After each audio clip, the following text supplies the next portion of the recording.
Is there anything that you would say to people who feel this way, that, what can you say to things like that? So first and foremost, the whole thing that happened with Terra Luna UST, it's very, very tragic. And my heart goes out to anybody who lost money. Like we talked about it on my show. We talked about Terra Luna. We didn't talk about UST. People are like, Wendy, I use Anchor. I love it. I'm like, that's great. I don't use it. I can't really tell you to use it or not. I was always kind of weary about UST, but I think the most important thing to think about, like people are so quick once they start losing money, and I've lost a lot of money in crypto. Like I have a couple stories that you guys be like, oh my God, this is insane.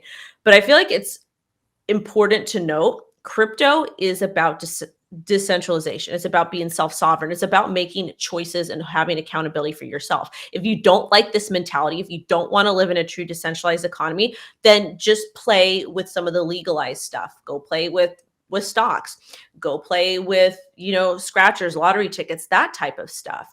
I mean, you can, but you're not going to have as much freedom. There's a give or take relationship. You can't just expect to get rich. You can't expect freedom. You can't expect all these really great things if you're not willing to sacrifice. And part of the sacrifice in crypto sometimes can be getting wrecked. Like sometimes we lose money and it teaches us a valuable lesson. Like, for example, maybe you want to have a stop at 10%, so you don't lose more than 10% of your stack. But then you realize your stop keeps getting hit, and instead of maybe lowering it to like 1 or 2% or whatever, you keep it at 10%, so you keep getting wrecked. So crypto it's a give and take relationship.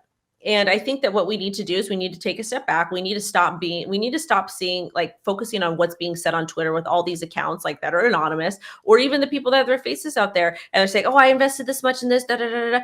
Take a step back, read that, listen to other people's opinion, but make choices for yourself. Like if you guys really want the government to come in and tell you what to do, then stay over there. But I actually like the freedom that I get in crypto. I like the risk. I like being able to either make a lot of money or lose a lot of money. But at the same time, I am preparing myself for both scenarios. So I know, like, if I'm going to lose a bunch of money in a trade or investment, I have that planned out because that's part of my bearish scenario. So I feel like it's more people taking accountability for their own actions instead of blaming it on other people. Yeah, it sucks when we lose money. It sucks when terrible things happen. But at the same time, we act like the United States government or any other of these governments or ivory towers or public servants are even better. Like, what are these people literally get paid to tell you what to do?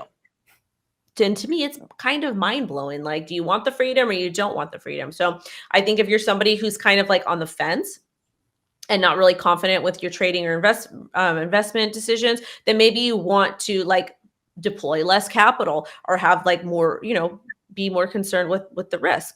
But at the same time, it's like, you don't get both worlds. You don't get to pick and choose what aspects you like. You have to kind of go with the flow. And if you want to make the ecosystem and you want to make the crypto space better, then contribute something, make content, like do something that's going to help, write your public servant or whatever that may look like for you.